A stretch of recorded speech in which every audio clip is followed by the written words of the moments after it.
প্রতি বছরই এপ্রিল আসলে আমার পলিনের অ্যালার্জি শুরু হয়। এপ্রিল মে 2 মাস চলবে। তো এই অসুস্থতার মাঝখানেও দেশের সারাদিন বিভিন্ন ঘটনা ঘটে যাচ্ছে।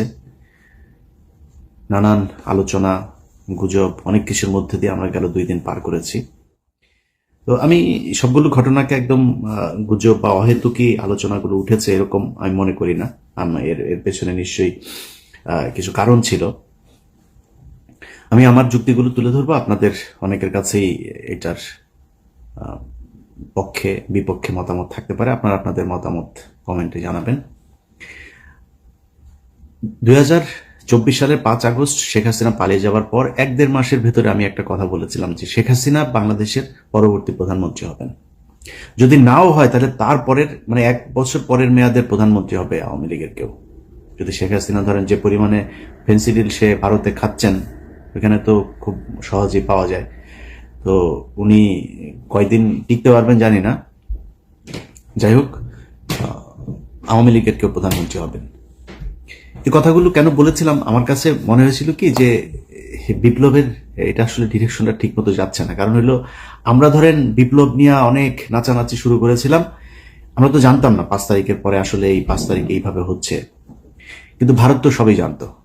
তারা তাদের মতো করে সুন্দর করে তাদের প্ল্যান বিতে কে কে থাকবে, আসিফ নজরুল সহ কারা কারা এখানে প্রথম আলোর যে পুরো গংটা এরা কি করবে, এই জিনিসগুলো তারা জানতো, ওইভাবে সেট আপ করেছিল। যে কারণে তারপর পরে এই যে প্রধান উপদেষ্টার এই যে প্রেস সেক্রেটারি শফিক সহ আসিফ নজরুলের ঘনিষ্ঠ যারা যারা আছে প্রথম আলো এদেরকে এখানে বসিয়ে দিয়েছেন, তারা তাদের মতো করে চালাচ্ছেন। এই দেশের এই যে 5 তারিখের যেই আন্দোলন, যে বিপ্লব, যে স্বাধীনতা, এটা ধ্বংস হওয়ার পেছনে যদি একজন মানুষ, অনেক মানুষই মনে করেন আমি আসিফ নজরুলের ব্যাপারে এত কেন, একজন মানুষ যদি নাকি এটার জন্য সবচেয়ে বেশি দায়ী থাকে সেটাই আসিফ নজরুল। এর জন্য প্রতিটা জায়গায় সমস্যা হয়েছে। আপনাদেরকে এই কথাটা কেন বলেছিলাম যে শেখ হাসিনাই আবার আসবে, এটা যদি আপনাদের আমি বিশ্লেষণ করতে চাই তাহলে একটা জিনিস বলে রাখি, সেটা হচ্ছে এই যে 15টা বছর শেখ হাসিনা ক্ষমতায় থাকলো, আন্তর্জাতিক বিশ্বের কেউ তাকে সরায় নাই এখান থেকে। ইন্ডিয়া একদম সরাসরি তাকে সাপোর্ট দিয়ে গিয়েছে। কিন্তু আন্তর্জাতিক বিশ্বের অন্যান্য দেশগুলোকে যে এই ব্ল্যাঙ্ক সাপোর্ট দিয়ে রাখা সম্ভব হলো কেন? কিসের জন্য করা হয়েছিল? কিসের জন্য হাসিনাকে কেউ সরাইতে পারে নাই? আন্তর্জাতিক বিশ্ব থেকেও কোনো চাপ কেন আসে নাই? এর একমাত্র কারণ, বাংলাদেশকে সবাইকে বোঝানো হয়েছিল যে এই দেশটা হচ্ছে একটা জঙ্গি রাষ্ট্র। তারেক রহমান, খালেদা জিয়া এরা হচ্ছে জঙ্গিদের মূল হোতা। এরা এদের কারণে, এদের যদি ক্ষমতায় যায় তাহলে এই দেশ আবার জঙ্গি হয়ে যাবে, অথবা আওয়ামী লীগকে রাখতে হবে।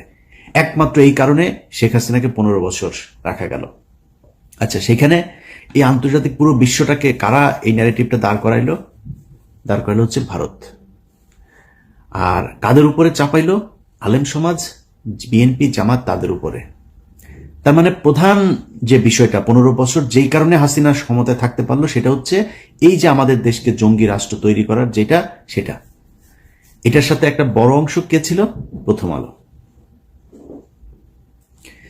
যদি এটা হয়ে থাকে যে ইন্ডিয়ার কারণে আমরা 15 বছর আসতে পারি নাই, তাহলে আমাদের প্রধান কাজ ছিল এই স্বাধীনতার পরপর ইন্ডিয়ার ব্যাপারে পদক্ষেপ নেওয়া।